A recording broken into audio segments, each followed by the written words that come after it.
안녕하세요, 오영 변호사입니다. 저는 이제 하루 일과를 마치고 강연 준비를 하러 가고 있습니다.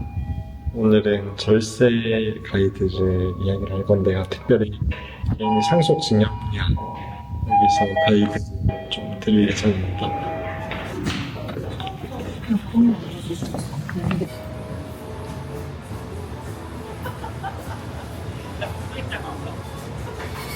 목이 약 보이세요?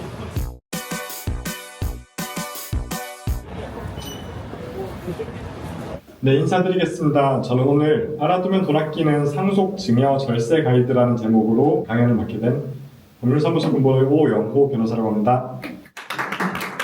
오늘은 더 많은 분들에게 해당될 내용으로 개인 상속 증여에 대해서 설명을 좀 드리려고 합니다.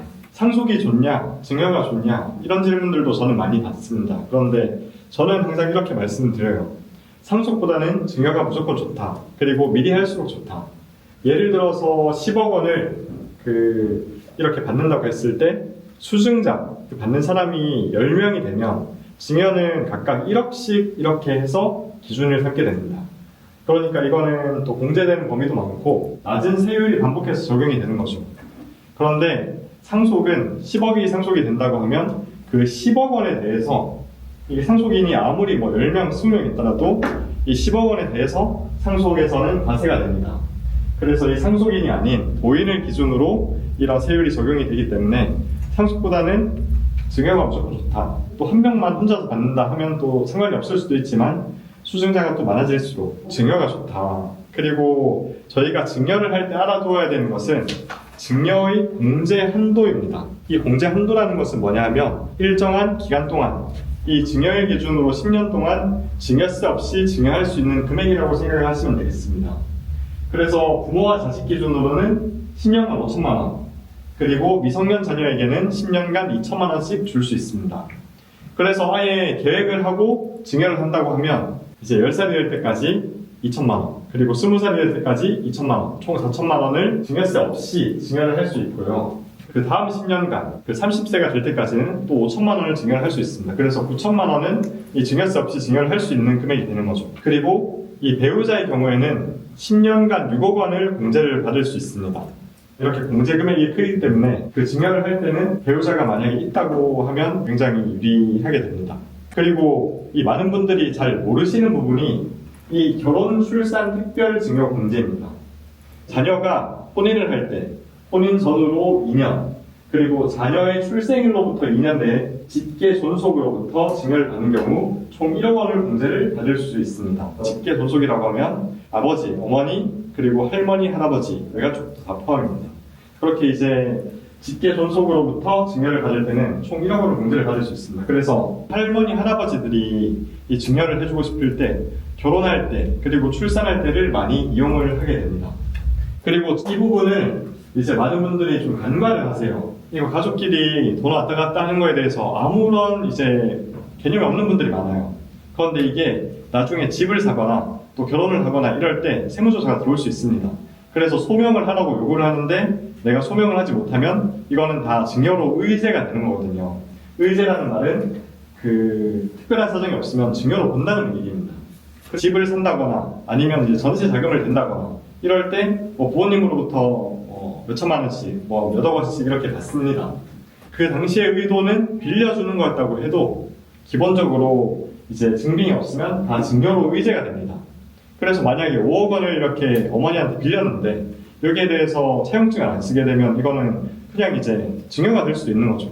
만약에 크게 이체를 할 일이 있다고 하면 거기에 이제 이체를 할 때 뭐 증빙을 남길 수 있잖아요.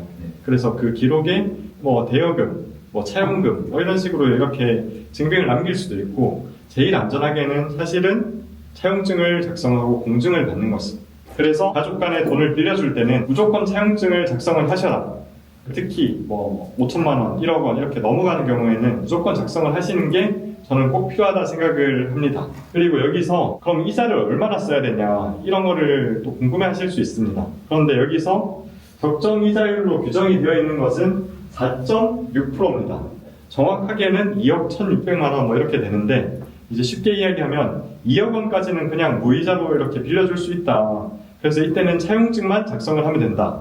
이렇게 생각을 하시면 되고 2억 원이 넘어가면 적정 이자율을 규정을 해 주셔야 됩니다. 이자가 차용증에 있다고 하면 이거는 자동이체를 무조건 걸어 놓으셔야 됩니다. 나중에 이 이자가 나간 내역이 없다. 이러면 이제 또 증여로 의제가 될 수 있습니다. 그리고 아까 전에 증여에서의 공제 한도를 봤는데 이 상속에서의 공제 한도를 또 살펴보겠습니다.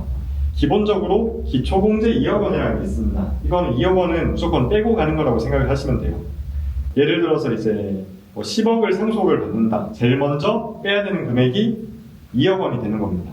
그럼 이제 그 나머지 8억 원에 대해서 이런 상속세가 적용이 되겠죠. 내가 배우자냐 자녀냐 이런 거에 따라서 또 이제 공제가 달라지게 됩니다. 이게 상속 공제가 배우자에게 최대 30억 원으로 이렇게 바뀌었고 이건 이제 상속 지분이랑 혼인 기간이랑 이렇게 따라 차등이 있는데 이렇게 배우자한테는 상속세 없이 할 수 있다 이렇게 생각을 하시면 되겠습니다. 그리고 이 개인 상속에서 정말 빼놓을 수 없는 게 이 종신보험입니다. 이거는 좀 기술이 필요합니다. 보험금을 받는 사람을 수익자라고 부르고요. 그리고 종신보험 같은 경우에는 사망의 대상이 되겠죠. 그 사망의 대상이 피보험자가 됩니다. 이게 10억 원짜리 종신보험을 가입을 하면 이게 계약자는 내가 되는 거고 그리고 피보험자도 내가 되는 겁니다. 그런데 수익자만 우리 자녀들과 배우자 이런 가족들이 되는 거죠. 이렇게 되면 자녀와 배우자들이 받는 보험금에다가 상속세가 부과가 됩니다. 그래서 이거는 어떻게 해야 되냐? 그럼 자녀한테 내가 상속세 없이 10억 원을 주고 싶다. 그러면 이 계약자를 자녀 이름으로 하는 겁니다. 자녀가 나를 위해서 들어주는 보험인 거죠. 내가 사망을 하면 자녀가 가져가는 그런 보험을 제가 들어주는 겁니다. 그래서 이제 쉽게 이야기하면 그 보험 드는 사람을 자녀 이름으로 하라는 겁니다.